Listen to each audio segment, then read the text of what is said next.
Tenemos hoy la dicha de compartir una segunda conferencia pública que se ofrece dentro del seminario sobre filosofía primera, sobre la metafísica como fundamento de la pedagogía. Como ya ustedes escucharon, pues nuestro asunto acá es volver la mirada a Comenio y especial y específicamente a una de las obras que más deberíamos atender en esta carrera de filosofía, de licenciatura en filosofía en la Universidad Pedagógica Nacional, que es esta, ya les dije, Prima Philosophia, porque nosotros tenemos tres asuntos muy serios que tenemos que atender. Primero, tenemos que aprender filosofía, bajo el supuesto de que solo podemos enseñar aquello que realmente sabemos y de preferencia aquello que realmente amamos. En segundo lugar, nosotros tenemos que aprender bien a enseñar filosofía, que eso es otro asunto. Y hay que aprender un poco de psicología, de psicopedagogía, de didáctica, para que eso que tanto nos persuade, nos mueve en la filosofía, en los contenidos filosóficos, sepamos cómo comunicarlo. Y en tercer lugar, tenemos un tercer asunto muy serio, extremadamente serio, que fue la razón por la que se fundó esta carrera de filosofía hace ya 15 años en esta universidad. Decíamos entonces, y todavía lo sostenemos, una universidad sin filosofía auténticamente no debe llamarse universidad.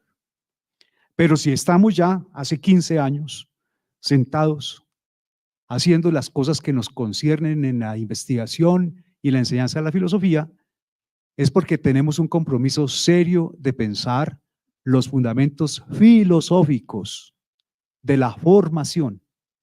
Nosotros tenemos tarea seria, a diferencia de otras carreras, de desarrollar el campo de la filosofía de la educación. Ya hemos hablado en el interior del grupo de investigación para que de los fondos que tenemos actualmente vamos a comprar la obra completa de Comenio para que esté disponible para nuestros estudiantes, para nuestros investigadores. Y hoy tenemos la dicha de recibir, de escuchar a Tomáš Havelka, que es una persona, primero, muy abordable, muy asequible, un gran ser humano.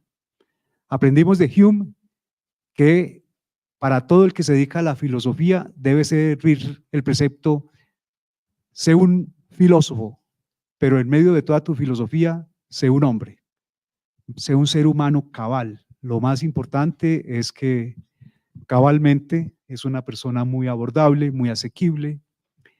Tomáš es quien está al frente de la sección de Comeniología en la Academia de Ciencias de la República Checa. Es una distinción que no se gana en una rifa. Son muchos años de estudio para estar en esa posición. Y conversar con Tomáš es siempre estar como frente a una posibilidad de una nueva interpretación, de una nueva fuente que nos va a ofrecer más luz y más comprensión sobre los temas. De manera que tenemos la dicha, el honor de escucharlo desde la especialidad de la historia, del pensamiento, de la filosofía, pero en general del pensamiento moderno, que en cierto modo nos ayuda a ver a Comenio en contexto, cómo está interrelacionada su obra con muchos otros autores, sí, pero también con muchas otras circunstancias histórico-políticas también. Y, por ejemplo, verán ustedes cómo nos va a contar de matices de cómo encuentra un historiador de la cultura, un historiador de la filosofía, un historiador de las ideas, por ejemplo, los manuscritos. Eso va a ser todo muy interesante. Y por supuesto vamos a tener doble apoyo, va a leer en inglés, va a tener el apoyo de una presentación en PowerPoint y va a tener para todos la versión en español que nos ha contribuido a preparar Cristian Camilo Solarte, con revisión de la versión inglesa o traducción de la versión checa y revisión de la versión checa por parte de la profesora Eliška Krausova. Bien, para nosotros es sorpresivo que el señor embajador Vladimir Ainsbruck esté con nosotros, porque nosotros sabemos cuán ocupado es una persona que está en esas representaciones, de manera que nos da un impulso muy serio verlo acá y esperamos que sea la segunda de muchas veces que esté entre nosotros. Tomáš, welcome with us and your conference. Herman, thank you very much for a kind invitation. And firstly, I would like to say many thanks to organizers of this extraordinary meeting, extraordinary event, especially namely Professor Herman Vargas, Professor Eliška Krausova, and many others. Among them, I would like to say thanks to Christian for preparation of my text in Spanish, and I would like to prefer my own presentation on slides in the fact that I want to show you some important pictures, as Herman already said, because the manuscript is a very crucial theme of interpretation of background creating of Prima Philosophia by Comenius. The first philosophy, Prima Philosophia, is a modest work found in so-called Leningrad Convolut. Actually, it is a milestone work which marks the entry of Comenius into several new chapters of his work. For example, one of the first school books written in Latin. Very important topic of my speech is that I will talk mainly about Czech works by Comenius. According to his own words, Comenius didn't want to write in any other language. He wanted just to spread his work only in his own nation. But condition of his life absolutely changed his decision, and early 30s is the first decade when Latin text has appeared. So in my speech, I will be talking mainly about Czech writings. I suppose they are not very well known in your country. I would like to go through Comenius' thought and literary development from his return from the schools in Germany up to the writing of Prima Philosophia. It will not be an exhaustive survey.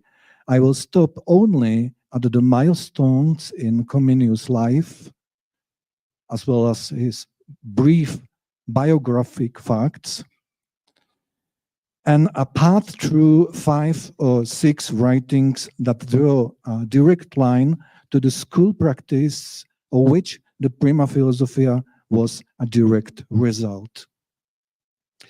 A very important fact about this decade is in these steps, Comenius fluently incorporated philosophical themes on his work. In the second part, I will briefly stop at Prima Philosophia itself and attempt to describe it from the point of view of a literary scholar. It is my disclaimer. I'm not a philosopher. I'm a literary historian. So I want to warn you to ask me on the discussion on philosophic questions. Before the Battle of White Mountain, after studying at the Calvinist schools in Helborn and Heidelberg, Comenius returned to Bohemia. Very interesting fact is that he returned on foot. because he spent all his money on buying Copernicus manuscript on the circulation of the heavenly bodies. Very well-known work by Polish scholar Mikuláš Kopernik. And then he was ordained a brother priest in the Moravian town of Žeravice in 1616, and in 1618 began working on the Moravian town of Fulnek. The same year, he married Magdalena Wizowska, a burgher from Přerov. Fulnek's work was the first flowering of Comenius' work and represents a quite exceptional period of Comenius' thought. In particular, he embarked on extremely ambitious projects that aimed to significantly advance the state of knowledge in contemporary Bohemia. The first project was the creation of a linguistic dictionary unparalleled in Bohemia, Thesaurus Linguae Bohemicae. We know only Comenius' own statement about the form of the dictionary. He said to have started working on it as early as 1620 in Herborn.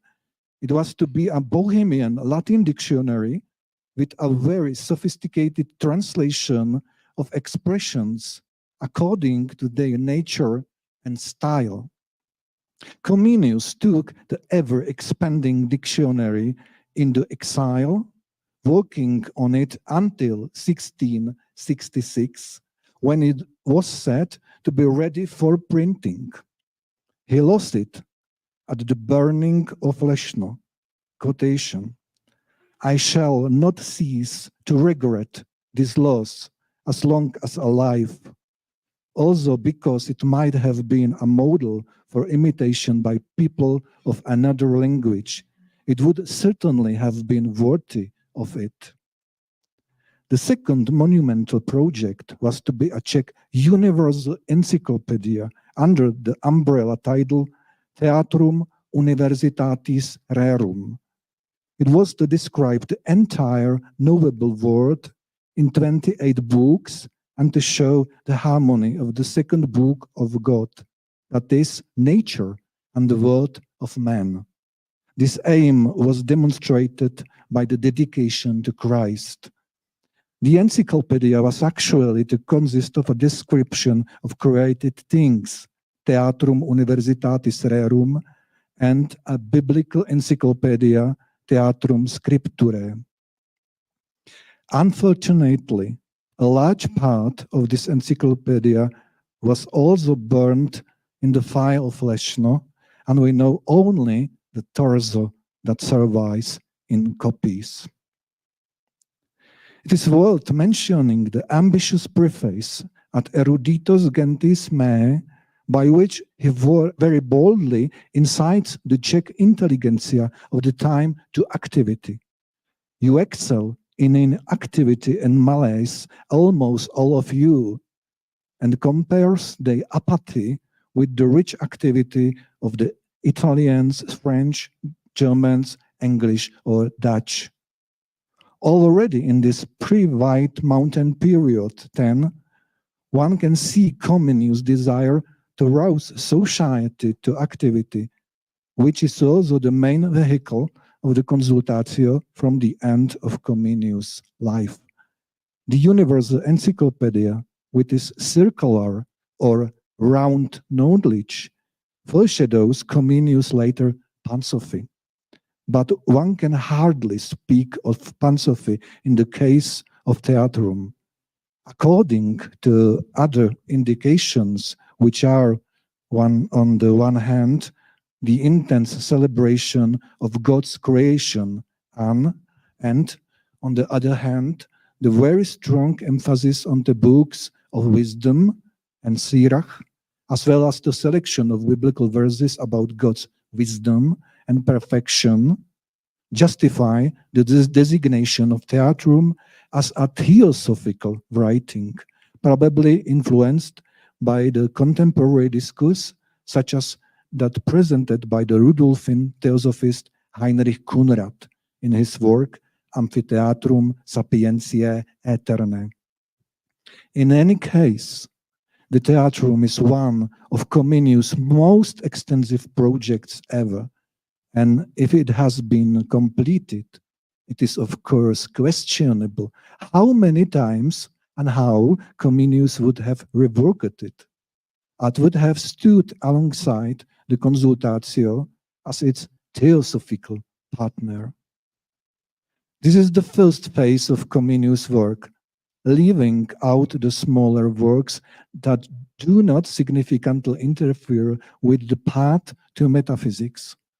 The first phase, then, represents Comenius full of working hope, ambitiously eager for new opportunities, surrounded by his family.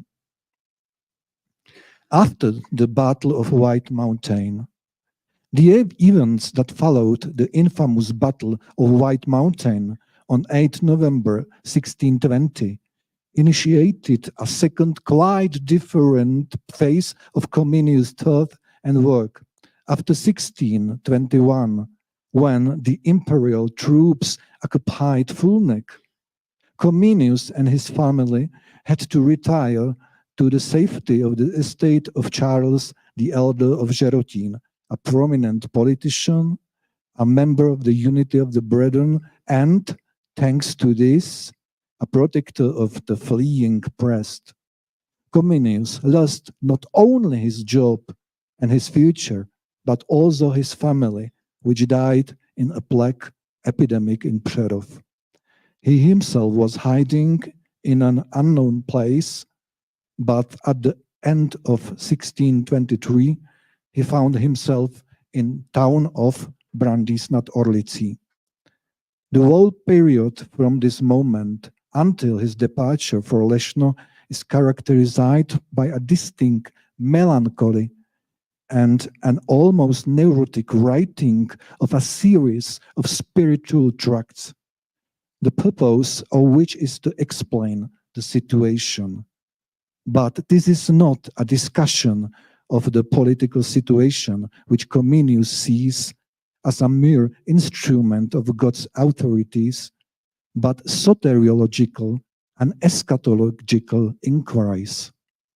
In them, Comenius accuses God of abandoning the chosen people, polemicizes with him over the degree of punishment, but also searches the Bible for verses that bring reassurance and security in a terrible situation.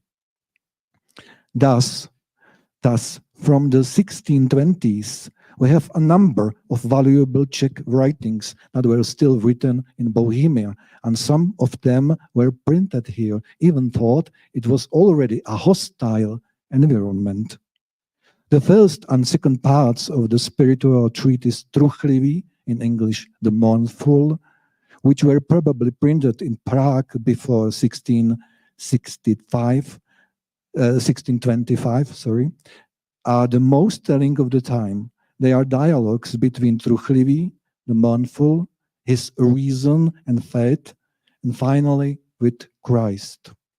The mournful represents an anonymous member of the exiled church due to his obscure denominational attributes. He could well represent a member of any Protestant church, not only a Unity of Brethren, but also a Lutheran or Utrechtist, important because of its wide reception. It has been already several translated into foreign languages, for German, for Dutch, in Norwich, and some other translation. It was very, very highly participated in many literatures. But we are probably not wrong to suggest that Comenius projected himself into it, and that mournful is a kind of alter ego. The two first dialogues of the mournful are deeply emotional accounts of the particularly mental anguish of the first half of the 20s. The mindful speaks first the reason personified, then the faith, and finally, in both cases, to Christ. Neither reason nor faith convinces the mindful. The conversation with Christ is then crucial. Its content reflects the heavy disillusionment of the rapid loss of all certainties, and there is also the melancholy of a painful sadness. It is a search for the mystery of God's plan in the history of the salvation of the chosen people. The Bible and the application of its message to the present could answer these questions. The prophetic books in particular gave the answer. Comenius, through the mouth of the mindful, asked, what does the Lord want from unity? How should she behave in order to return his favor to her? What was particularly agonizing was the doubt as to why this diversion of God's favor had occurred. After all, the unity had fulfilled the law of God in good faith, had been praised by contemporaries for his discipline, had not betrayed its principles, and yet God so crushes it. This is also why the first volume of Mindful is characterized by its emphasis on this biblical typology. It's based on a strongly worded identification with the forsaken people of Israel.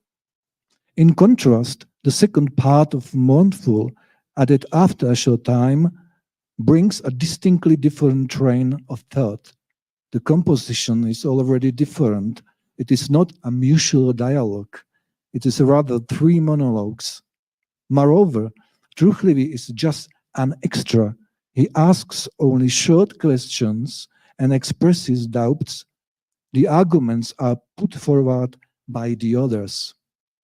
Although Morton the second is said to have been written in 1624, a number of clues suggest that this may have been as late as the first half on 1625. It is very important because it was at Easter of 1625 that Comenius became acquainted with Christoph Kotter's prophecies, and their contents raised his hopes, which would explain two circumstances: the necessity of writing a second volume quickly, which, despite all the horror described, would bring reassurance, and then the form of the writing itself, the emphasis on the passage with reason and the remarkable conversation with faith about new miracles, indeed, perhaps, about the possibility of new prophecies being fulfilled. The culminating representation of this period is represented by two texts: the Labyrinth of the World and Lost House of the Heart, and Centrum Securitatis. The Labyrinth of the World and the Lost House of the Heart, written in December 1623 in Brandis na Torlici, is a world-famous allegorical vision in which Comenius is projected into the figure of the seeking pilgrim. It is again an alter ego of himself. The pilgrim walks through the city, that is, the world and life, from the place to place, seeking inner security, but not finding it. There is no security in marriage because loved ones die, in craft because it is misery and torment of the flesh, in religion it is false, or in science it deals in nonsense. The pilgrim even questions the very existence of God. He finds him in the end, not in the world, but in himself. The way in which the pilgrim traverses the city refers to the encyclopedic principle of ordering topics in the manner of the popular nomenclators of the time. Dictionaries ordered by topic, that means. In this case, a nomenclature of errors and shortcomings, the criticism of which is realized by irony and grotesque caricature, especially of passage especially of external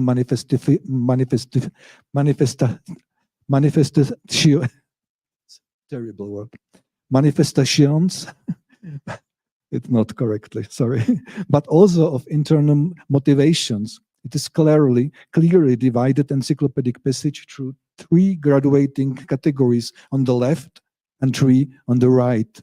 As you can see, as you can compare it on a very crucial picture included in this manuscript from 1623. It's upside down. If you imagine that at the highest position is north, it's not true. There is south, and on the bottom there is north, according to maps of the early modern culture.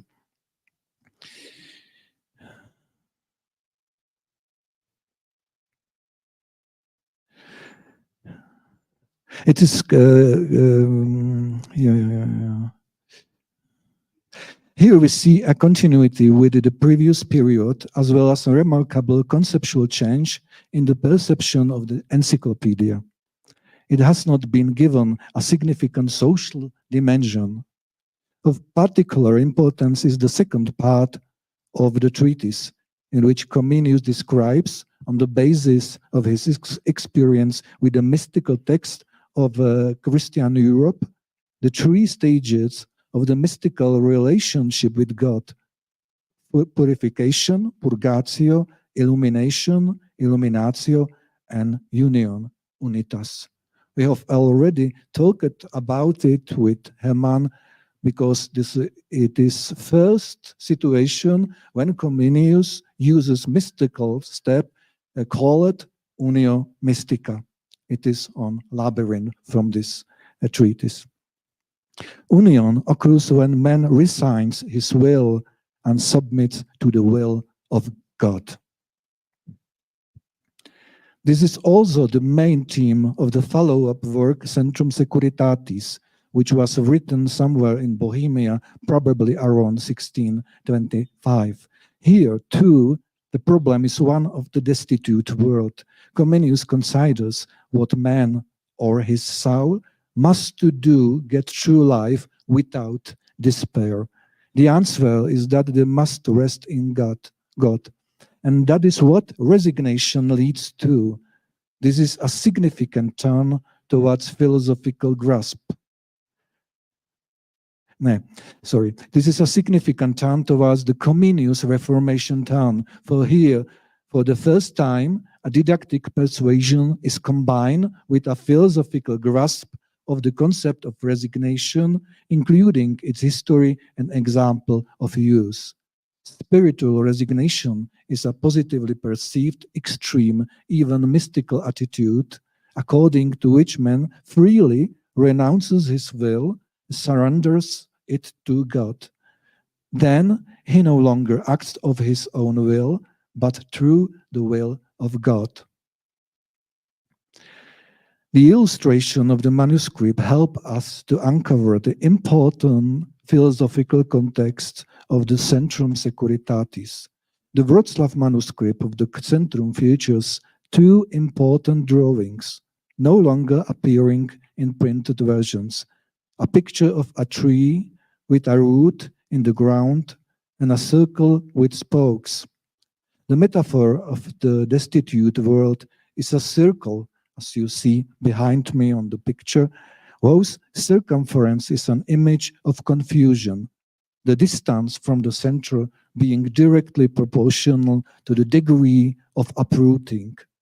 The culmination of this metaphor is the saying, traditional since the Middle Ages, that God is a wheel whose center is everywhere and whose circumference is nowhere. The center is the goal of the striving not only of man, but of every created being. It is the immutable point according to the aforementioned Czech variant of the title of the writings, the depth of security, a term which has an important parallels in concept by German mysticals Valentin Weigel and Jakob Böhme, the depth of the mercy of God. According to Jan Patočka, it is a reference to Nikolaus de Cusa's treatise De Ludo Globi. The center is a place of spiritual conversion and rest.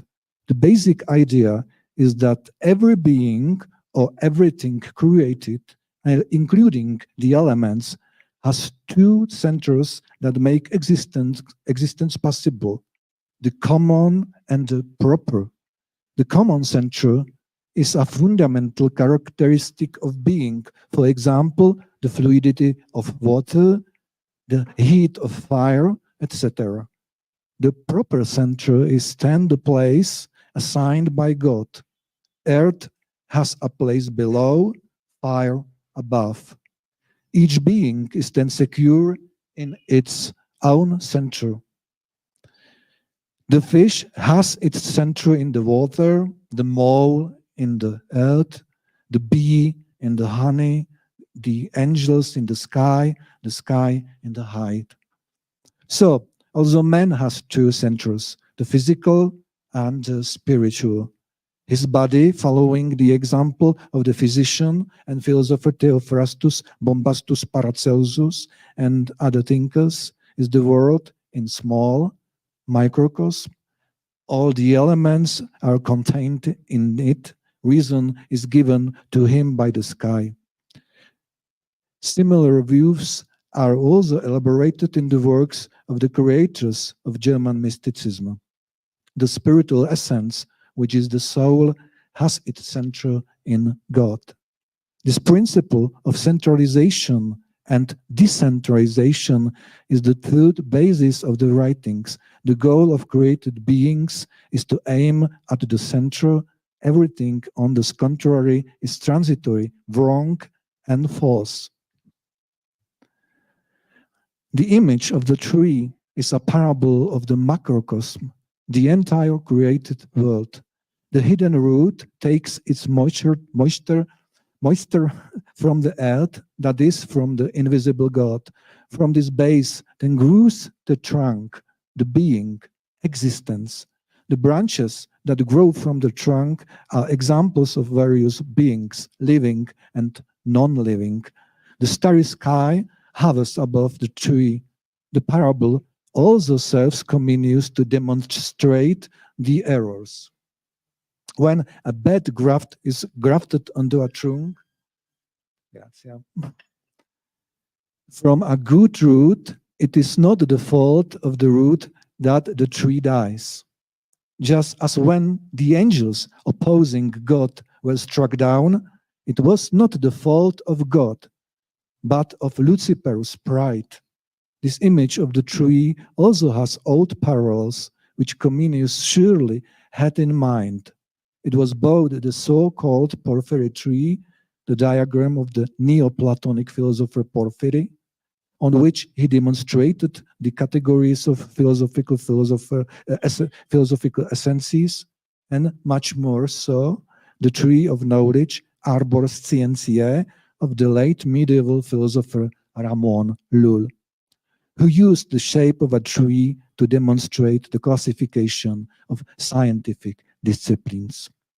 Parallels with the tree parable can also be found in the works of aforementioned Jakob Böhme and Valentin Weigel.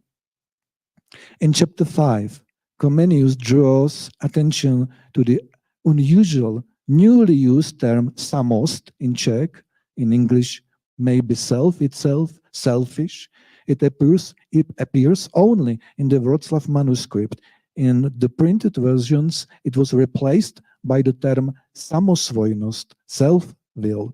In both cases, is the same thing. It parallels Schudibut from Labyrinth, self-will, rejection of God's guidance and self-reliance. Alone, or perhaps best self, in the context of the metaphor of the wheel and its center, means separation from the center and moving toward the hoop, toward the periphery that is away from God. This is also a term whose basis is found in German mysticism, where it has appeared since the Middle Ages under the form Selbstheit or Eigenheit or Ichheit. This form is often associated with the aforementioned Theologia Deutsch. The term became widespread and was also known in Latin as egoitas, a sign of pride and apostasy from God. Another unusual term used by Comenius is also related to the term gynudos, but he doesn't draw special attention to it, otherness. It is closely related to samost. It is an effort to seek other solutions, doubt, dodging the true, grasping at vain hopes, and finally despair, which leads to blasphemy and apostasy from God. That is the very essence of man's sinfulness. This term also had a place in German mysticism, being one of the main concepts of the theological thought of Jakub Böhme. He used the term separator. In Latin, there was the term alteritas. Even the term alterity was improved by Comenius in printed versions to the form otherness. While at the beginning of the period after 1620, we see Comenius in deep spiritual torment, at the ends he finds, still on the same line, a philosophical solution. It is spiritual resignation. Rationality is here interestingly linked to mysticism. And this is an important note. At this time, Comenius' determination to reform the world as a task accepted from God begins to take shape. Just before Comenius had to leave the Czech kingdom permanently after the publication of the restoration of the land by Czech king Ferdinand II, he discovered the hitherto untapped possibilities of influencing human education, which could be used as instruments of universal reform. During a visit to the chateau in Vlčice near Bílá Třemošna in 1627, he became acquainted with the book Didaktika oder Lehrkunst by the German pedagogue Elias Bodin. The book suited him in idea, but not in execution, so he decided to revise it and give it a prominent place in his didactic system. Let's leave out didactic circumstances. An important fact that links the previous melancholic period is that the conception of the didactic is based on chiastic motivation. The German historian Uwe Voigt finds in the didactic conceived at the time of the publication of Alstedt's Diatribe de Mille Annis Apocalyptis, that means of Comenius' teacher Johann Heinrich Alstedt, the first signs of acknowledged and defined chiastic ideas, and in the conceptually relevant programmatic essay Paradisus Ecclesiae Renascentis, its first distinct evidence. It is not, therefore, a matter of some significant turn, but of finding a theme that will give meaning to the reform that awakens people, education. And this didactic turn brings us to Leszno, where Comenius became a teacher at the already established Leszno Gymnasium. One of the first textbooks he produced for this role was Prima Philosophia.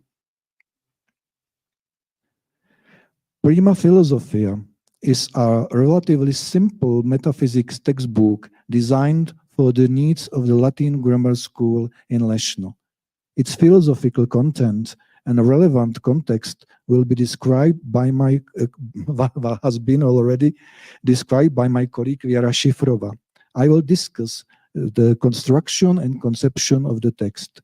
The file is divided into 4 parts. At the beginning of the first part, there is a description of God, then a summary of what is common to the creator and the created, that is, of being, essentia, and the essential attributes of being, attributa essentialia, among which includes unity, truth, and goodness, and then of what he created beings have in common with each other, that is, the primary additions, accidentia primaria. In doing so, he derives from unity place, time, and quantity, from truth, quality, activity, and patience, from good order, use, and love. In the second part, he discusses the distinctness of beings, namely, the distinctness of created beings from the creator in terms of being, unity, truth, and goodness, and the distinctness of created beings from each other in the same terms. The third part describes the kinds, species of being, that is, of primary being and the being arising from the primary, the latter of which is either the essence, substantia, or the addition, accidents, then of the principles and kinds of essence and kinds of addition. In the last, fourth part, the rules of all things, principles of knowledge are presented, namely the being of thing and the depends of things, causality. The work ends with an important appendix to the second part on the distinction between the creator and the created. I will comment its importance at the very end of my lecture. This brief content is worthy of attention because it shows a clear descendant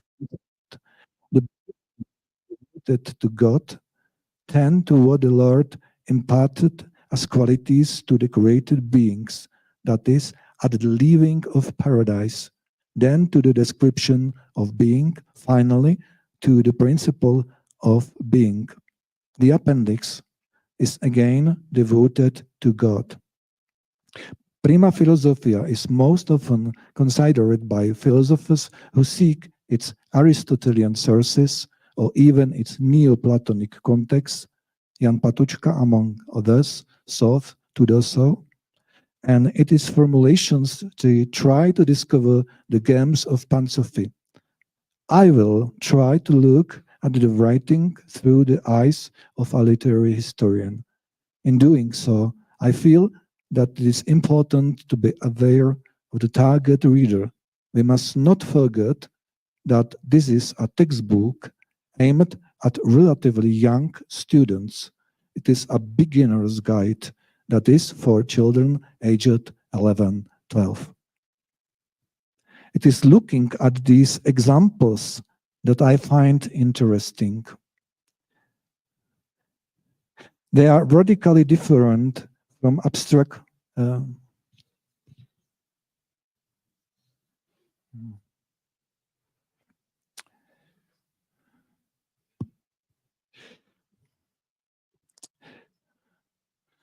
sorry. Yeah.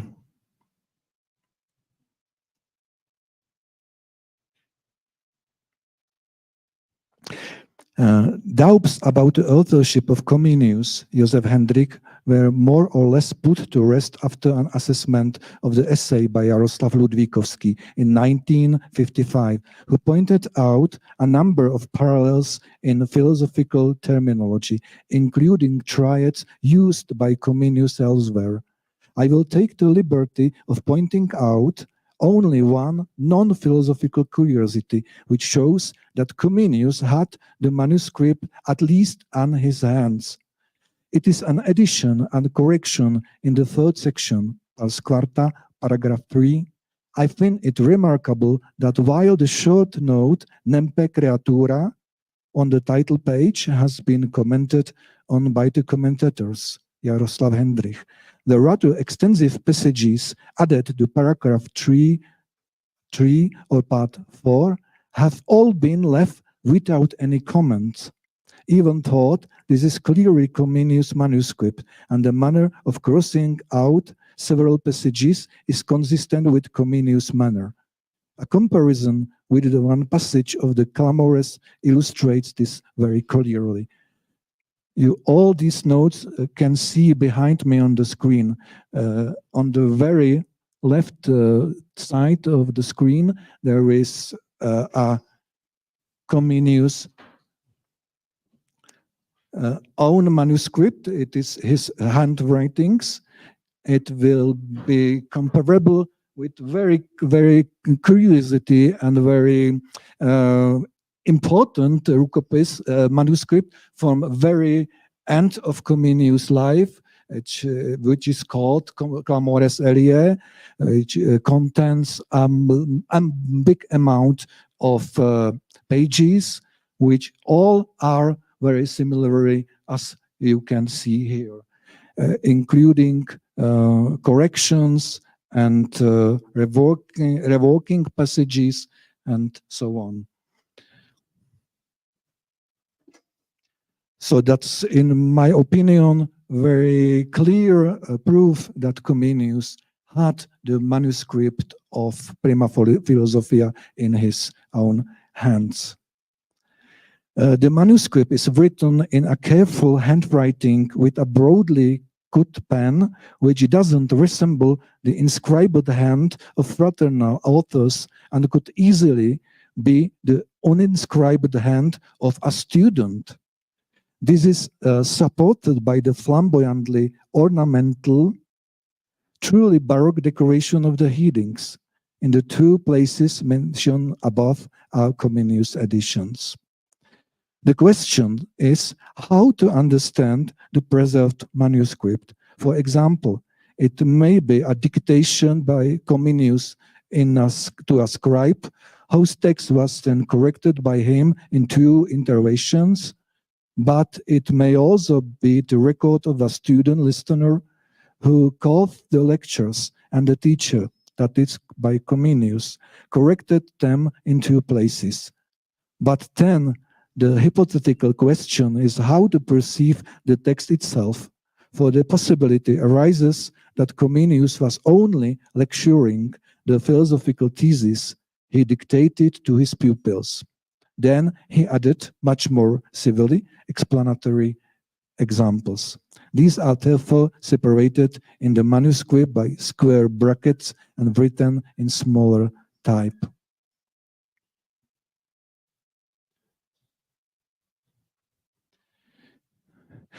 Now, previously started passage, sorry. It is looking at these examples that I find interesting. They are radically different from abstract philosophical definitions. They sound like lectures that are incomprehensible to children's ears. For example, how is a young student to imagine the lesson in Pass 2:1:1?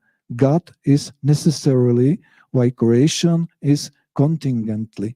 But the commentary explains much more clearly that creation simply may not be, with the added reference to Revelation 4:11. This is even more pronounced in the following example of Pass 2:1:2. God is independent, all creation is dependent. How can an 11-year-old child understand this abstraction? What follows then is a structured explanation. First, a description of God's independence. He is of himself, through himself, etc., strikingly evoking the basic formulation of the creed. Secondly, God is efficient cause, substance, form, and purpose. Again, this is a complex picture, which is followed by a practical example. The efficient cause of the table is the joiner, the substance is the wood, and the form is the shape of the table, and the purpose is to eat, work at the table. This is a scheme that is regularly repeated It is actually a descending order, at the beginning of which is always God in metaphysical definition or instruction, followed by God in example or explanation, and finally an analogy from the environment of the macro world, that is from the knowable sphere of life and this practice. These final examples in particular are remarkable, not only for their illustration, but also for their own selection. Among the most interesting are undoubtedly the allusion to contemporary entertainment literature. In Pass 3.2, Comenius, or the teacher, describes a nothing, that is, the absence of an accidental along with a substance. For this again apparently incomprehensible definition, he supplies concrete examples. It is, according to example, Kerberus, Fortunatus' head, and Christopher. It is thus a reference both to ancient mythology, the mythical three-headed dog Kerberos, and to Christian hagiography, Christopher. Thirdly, it refers to a very popular book of folk reading about the merchant Fortunatus, who acquired and used two miraculous objects: a head that enabled him to move from place to place, and a purse that was never empty.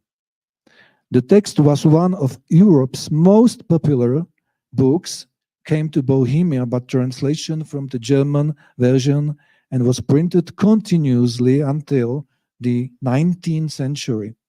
The attributes, the head and the purse, made their way into Proverbs, and Comenius himself used the parable Fortunatus' head in his collection Moudrost starých Čechů, the wisdom of old Bohemians.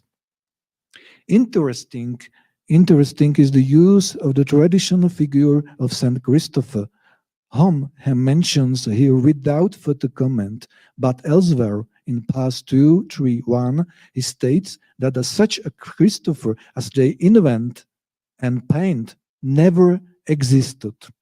It is thus first a reminder of the uselessness of Catholic hagiography, and here especially of the doubt as to the reality of the figure which, along with other dubious saints, was brought by Jesuits led by Jean Bolland in completing the Acta Sanctorum.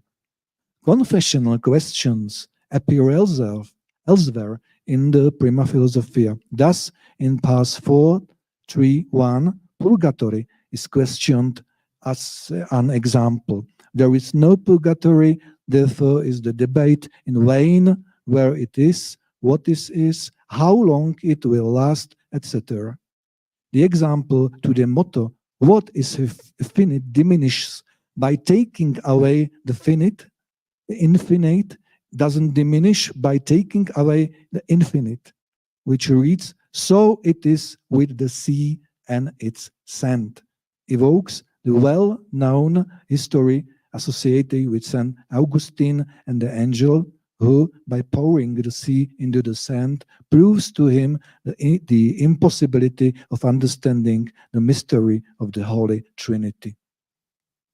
Many of these examples are extremely simplistic, which makes them completely conclusive. For example, if 2 or 3 strong men join forces, their strength will be greater.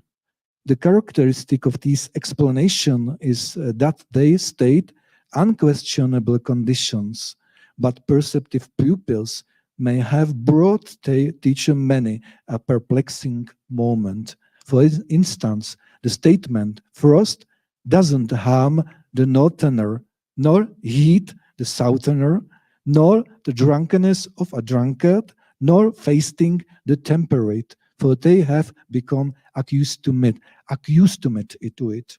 It's easily disputed. A northern never freezes, a southerner will never die of dehydration, etc.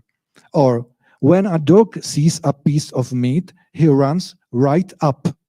I think even the students themselves were able to give numerous examples where the dog didn't run straight to the meat, even thought it is common. For example, when dog sees cat on the side, etc. Some of the examples are purely facultative. If one is heading for Wrocław, one calls it the Wrocław Road. Question, not otherwise.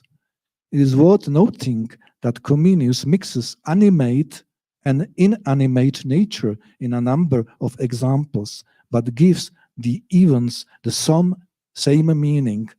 The direct path to the goal is the same for the unthinking stone and smoke as for the thinking dog. Every good communicates itself, fire heat, snow, or ice cold, and so does human morality. Generosity is accordingly the unmistakable sign of a noble mind. I see this is a distinct processes. Inanimate nature is governed by general physical laws, gods according to Comenius' intention. While animate nature thinks and man is also governed by the will. It seems that the teacher should explain something here.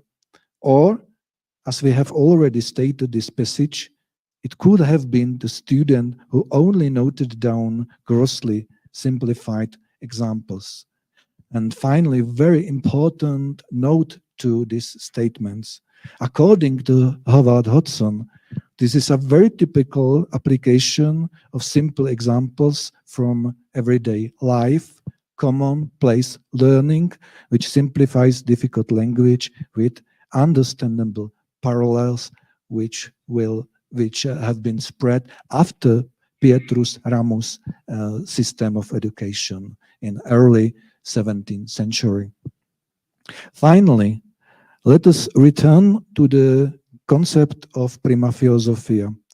Like other Comenius textbooks, it has a circular character, descending from God as the creator of everything to the macrocosm of the world and the microcosm of man, returning to God at the end and thus completing the circle. The final appendix is very important. It is an extremely remarkable part of the manuscript, although it is clearly titled Prima Philosophia, Prima Philosophiae Finis. It has a subtitle, Appendix of Partem Secundam de Differentiis Rerum. It is, however, in the context of that compositional scheme, an entirely central section which comes full circle back towards the gnomish or eternal definition of God and concludes with the quite characteristic statement. And according to this privilege, God alone is called the all-power, omnipotence in majuscules, which belongs to no other creator. This is the strangeness of the appendix to the second part, for here is the real, logical, and true end of the writing, the omega of the Lord, when the alpha was the beginning, at the same time also concluding the circular character of the writing as a round knowledge, an encyclopedia.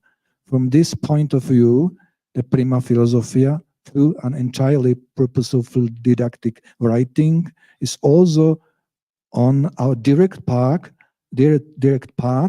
to the other philosophical or metaphysical text of Comenius, and consequently to the Consultatio Catholica. All of these writings are similar efforts to perfect the circular panopsychical knowledge. Thank you very much for your attention.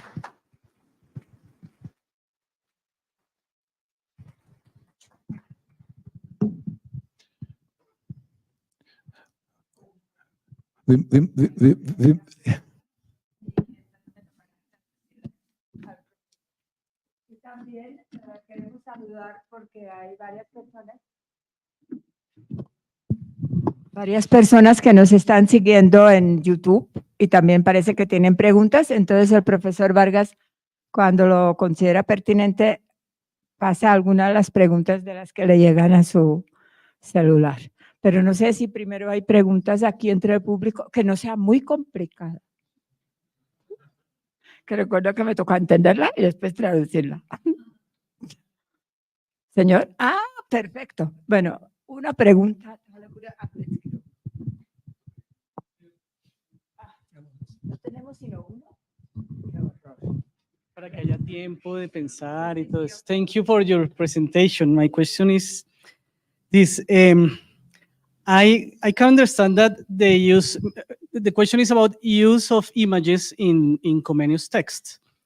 I understand that in didactic text, the images has an important role, but even in Comenio's text before the didactic turn, Comenio used images.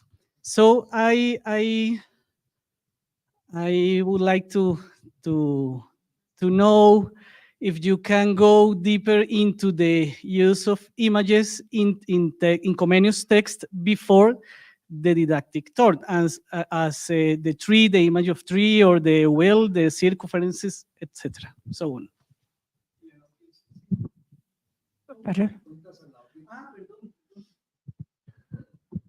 No, la pregunta es por el rol, el papel que tienen las imágenes en los textos de Comenio, porque el profesor mostró que hay muchas imágenes recurrentemente en Comenio. Desde luego, cuando uno piensa en textos didácticos, puede entender el uso de las imágenes, pero mi pregunta entonces es por las imágenes antes del giro didáctico de Comenio. Si quizá Comenio tenía ya una pretensión didáctica incluso antes de ese giro didáctico. El señor embajador trajo como regalo para nuestros visitantes checos a Orbis Pictus. Es que me acordé por lo de las imágenes, esos son solo imágenes. El regalo es ¿para quién? Bueno, para pero, o si quiere, si tienen las manos limpias, lo pueden mirar un poquito, porque sí es muy, muy interesante y exactamente explica lo que, pues es un regalo para la academia y ahora, porque explica claramente, es decir, me pensé en la pregunta que hace, evidentemente. Yeah, thank you, Max Plan, for your question. A visual art or a visual some objects in Comenio's thinking is very interesting and important part, as Ishka Krausova noted, worldwide known Orbis Sensuarium Pictus, which is in meaning of many scholars, the very first encyclopedia containing description of whole world in pictures. It's my very special remarks to it. We had last year interesting meeting concerning early modern emblems, and we discussed among other topics as well as that Orbis Sensuarium Pictus should be mentioned as emblems books, because it should be brings it into very influence layer of early model thinking. But it's not true. It's very important that similarity between Orbis Sensuarium Pictus and emblem books is only in form, in layout of the pages. The important background of Orbis Sensuarium Pictus is on its encyclopedic character as didactic writing. It's the really very first attempt to do it. First didactic book with its visual part and pictures. Chcete to přeložit teďko? Nebo jen to překládat? Aha, vlastně to nemůžete. Aha, dobře. Before didactic turns, It's very interesting. I released the picture from Labyrinth of the World. It's very, very interesting picture for many reasons, mainly from content. It's beautiful. If you find it, it has been several times digitized, so it's not easy task to find it on the internet. But if you find a picture with high resolution, you can go through the picture and find very, very interesting situation, caricatures, symbols, and so on. Some art historians say that it is first attempt to describe allegorical view of world in meaning of the town in early modern picture art. But another examples are two pictures from so-called Wrocław manuscript from interesting theologically philosophical treatise Centrum Securitatis, where are the wheel and tree and notes dedicated to all three pictures is why these pictures are only in manuscripts.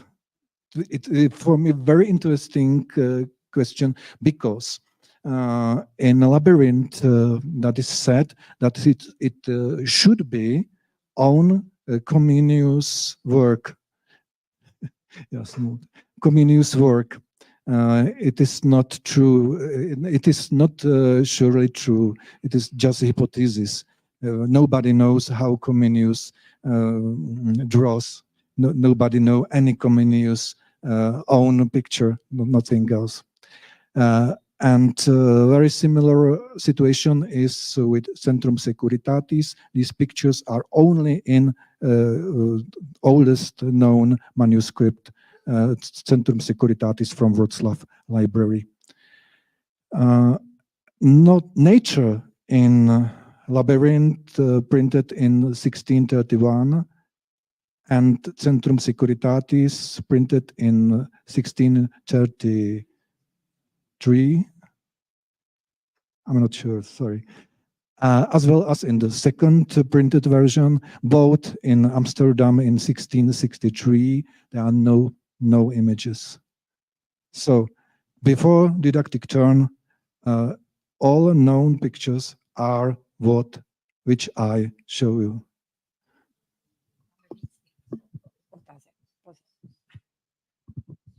Vía internet o por YouTube. Andrés Escobar pregunta, me gustaría saber cómo impactaron los eventos posteriores a la batalla de la Montaña Blanca en el pensamiento y obra de Comenio.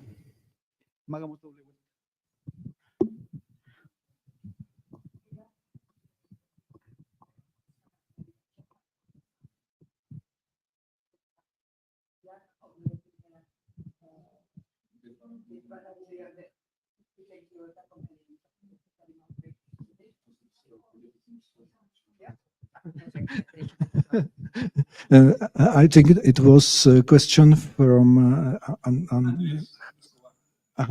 thank you very much. It's so difficult to answer it, because it should be answered very simple way, fundamentally, or in very long books, because Battle on the White Mountain and following events, including exile of Comenius, departure of many Czech citizens directly into Silesia, Great Poland, Upper Hungary, are absolutely milestone for not only Comenius, but also for Czech history. It caused absolutely religiously and politically changes in Czech history. So I mean, it's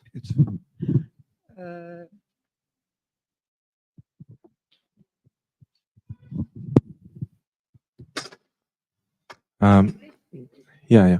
Thank you, Professor Tomáš. It's a very, very nice and good presentation. My question is about the role of the reform in this conception of Comenio about to create this kind of books, because when we realize, for example, the role of Lutero in the reform, he translated the Bible, and it was really important because the idea was to enroll the people to the religion. And in this case, in Comenio, I would like to ask you, what is the role of this idea about the reform in order to build all of these materials? Because of course, a lot of people, or many people, didn't know Latin and languages and all of these important things that you must know in order to know anything. And it's like if the idea of the reform was the support to make these new materials, books, editions, and many works in order to achieve the objective to transform the role of the people into the religion. So this is like the question, what is like the implication of the reform in this pedagogical approach of Comenio, especially in the editions and the creations of these books? This is the first question. The second question is about like the link between the this pedagogical conception and this book, because of course, for example, when you ask to the student, I am not a teacher and I'm teaching religion and ethics. And for example, if I ask to my students of 11 years to draw a god, it's something very difficult to figure out. But when, for example, you refer to some myths or some like metaphors or something like that, they try to do it and in a very well sense. And even when you try to discuss with them and you use this kind of metaphors of abstract thought, they are able to understand you and feel what are you referring to. And that means that perhaps these lessons specific in this book of in this metaphysical book are not like so difficult if we realize the role of the teacher, because I imagine that you are not just going to discuss making like this explanation, consider the arguments about what is God, what is the most great idea that you can keep on your mind. Rather that you interacting with the students can explain some of these very difficult ideas, making these kind of metaphors, allegories. Even in Bible and in many books, we have always images, pictures. It's not something that you have to draw necessarily, something that you can figure out. And perhaps this is like the didactical role of this manuscript that is very difficult to understand, but that perhaps could work if you have a good method as a teacher. Yeah, thank you. Creo que tengo que explicarle un poco la pregunta a la gente. Eran dos preguntas, perdón. Eran dos, por eso me demoré. La primera es sobre la... No. Eso va a ser mañana. La primera es sobre la cuestión de la reforma en la construcción de estos libros, porque claro, digamos, cuando estamos con el contexto, por ejemplo, el rol de Lutero fue muy importante para traducir la Biblia y eso era para que más personas pudieran llegar a la idea, digamos, de la divinidad y de la religión. Entonces, mi pregunta era como sobre ese rol de la reforma y de la concepción del contexto de la reforma en la creación de libros, materiales educativos y todo esto. Y la segunda es sobre este manuscrito de filosofía en torno a si realmente, digamos, el rol de la didáctica ahí no está basado tanto en los esquemas argumentativos o todas estas cuestiones difíciles, sino en la posibilidad que hay en la interacción con los estudiantes, como pueden ser niños de 11 años, de crear alegorías, metáforas y todo este tipo de elementos que siempre son visuales, por más que no tengamos una representación material o dibujada, sino que justamente están jugando con la imaginación. En ese sentido, si al final no termina siendo también didáctico el recurso, a pesar de que sea muy difícil de entender, porque siempre está basado en, digamos, un trabajo sobre la imaginación, y el trabajo sobre la imaginación sí lo tienen los niños bien desarrollado. Era eso. Perdón la demora. Thank you, Byron, for your questions. But in my opinion, the second one is not a really question because it contains also answer. It's the only way how to explain so abstract terms as God, goodness, and any other type of these topics. And Comenius, as well as any other pontifical teachers, if I can say so, know this fact. So Prima Philosophia, in my opinion, is a very good example of methodology of teaching in early modern period, especially in a very special institute in Gymnasium at Leszno. It worth mentioning that this gymnasium has been established many years before Comenius arriving. And there were a good tradition how to teach children. It has a very good reputation. So not only members of Unity of Brethren give their children to this school, but also Lutherans and Utraquists and other confessions. It said that also some Roman Catholics try to send their children to this gymnasium. It's a very well established educational system there. So I must excuse myself. I missed one page during my speech, and in a page which I didn't read was a description of visual layout of the manuscript, because there are several handwritings and very special look of manuscript with ornamental decoration of headings, as I said already, but also with some mixture of writings and examples. I'm dedicated part of my lecture is in brackets in smaller writing. So in my opinion, this is a proof maybe of a very special part of education system. So my answer using just this manuscript is that the teacher on Leszno Gymnasium put very special stress on analogies, allegories, examples taken from literature, that means from sources that children surely must know. So it's a very simple answer. And at your first question, I'm not really sure what did you mean. If you mean Reformation, you mentioned Luther's translation of Bible, or really reform, because in context of Comenius, both references are possible. Comenius was a member of Unity of Brethren, that means of Protestant churches, as well as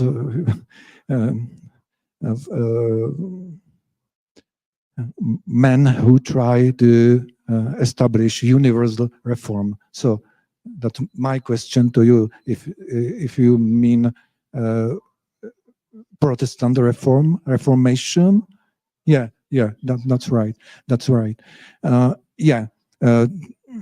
It's very difficult question again, because I already mentioned some of Protestant churches which were member of this confessional stock, let's say. Very special situation was in Czech kingdom before depart to exile. Because in Czech kingdom during 16th century there were several denominations which must live together. It was not very easy. There were many problematic parts of living in one country, but these problems remains also in exile. There were many problems, for example, with Lutherans in late 30s. Comenius must attend very difficult disputations with Lutheran prominent priest Samuel Martinius from Dražov, who is a very important person in Citau, Žitava, and many other problems with paying of exile, with discussion about fundamental topics of faith, and so on and so on. But I think in connection to your question, as well as with Comenius' conditions, it is worth mentioning that Comenius was oppressed. It's very important, because if we think about Comenius as a philosopher, we usually speak about Latin works, mainly in context of late Comenius works, as Continuatio Catholica is.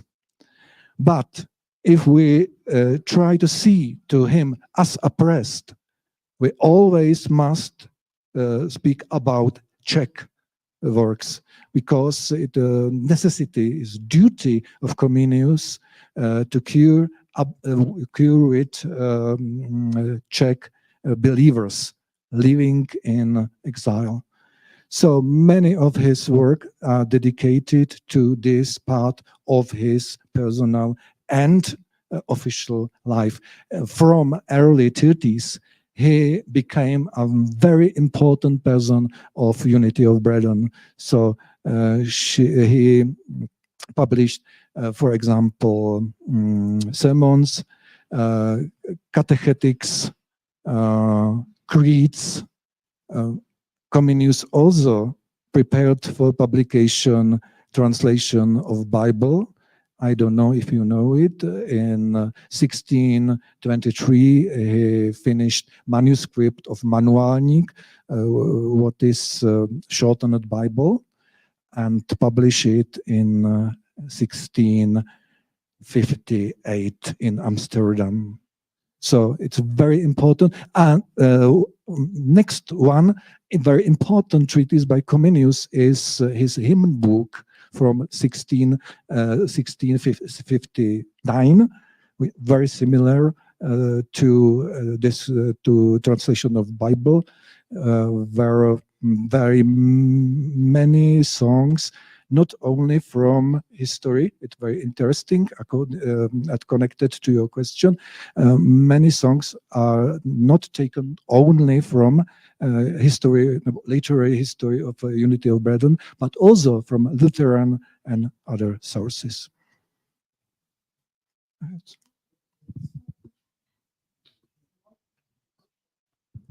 Thank you for your presentation. Thank you very much, Professor Havelka. I'm just wondering, this Filosofía Primera is a sort of a sketch for teaching, right? I mean, what I want to know is whether we can find other sketch or whatever of this type in the Comenius archive. And if so, I want to know about what subjects. What's the question, Věra? Je Prima Philosophia jenom náčrt, nebo je to hotový díl? In context that Prima Philosophia is a part of a Leningrad manuscript, where other very important and interesting texts are presented, for example, geodesia, geometria, and other, which all were used in gymnasium. I think it is not a sketch. It's much more school book for practical use, used just in one institution. That's the reason why it is not printed. Just for one institution, and perhaps it is very important consequence, because in my opinion, it should explain why looks like it. Because in my opinion, maybe perhaps that's just a hypothesis, many of students have their own scribe copy. Perhaps if we try to observe archives, it's, in my opinion, possibility to find another copies of Prima Philosophia. Maybe to all Comenius put some his additions and corrections. Just hypothesis. I don't know anything about it. Yo solo por solicitud del señor embajador recuerdo algo que nosotros todos decimos, es decir, no solo nosotros los checos, sino Europa, desde Piaget para arriba y para abajo. Comenio siempre se ha denominado como el maestro de la humanidad, y todo lo que se conocía siempre de él es la parte pedagógica, didáctica, poco de filosofía. Por eso estamos tratando de remendarlo. Enmendarlo, eso, remendarlo, sí. Enmendar ahora, ¿no? Pero sí, realmente ese apodo siempre ha tenido. Y lo puso Piaget en la UNESCO desde el año 50 y pico, que era el director de la UNESCO. Y puso ahí un gran emblema con el retrato de Comenio. ¿Perdón? Sí, porque después de la guerra fue Piaget el director y él lo consideraba así. Yo creo que aquí hay varias preguntas, pero no sé si tenemos tiempo, porque también él debe descansar un poco. No queremos dejar de plantear la pregunta que ha sido hecha por Juan Felipe Garcés, un querido, muy querido colega de la Universidad de Antioquia que ha seguido la transmisión. La vamos a dejar formulada y ahora conectamos por Teams. Yo le mando de inmediato el enlace, pero nos vamos pensando en la pregunta: ¿de qué modo podemos distinguir la comprensión del conocimiento y el mundo representado y lógicamente presentado en el árbol de Porfirio, Llull y Comenio? How can we distinguish the understanding of knowledge and the world represented and logically presented in the two of Porfiry, Llull, and Comenius? But now,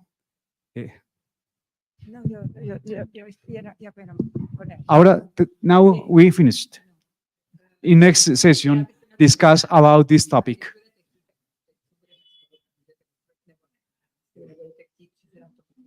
Muchas gracias y despedimos al profesor con un aplauso. Muy queridos por venir.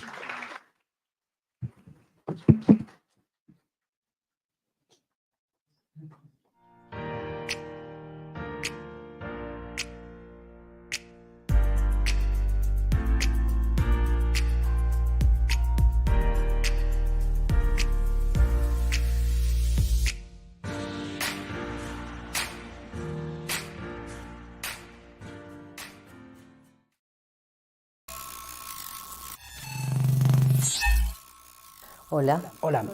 Soy de la Universidad Pedagógica Nacional.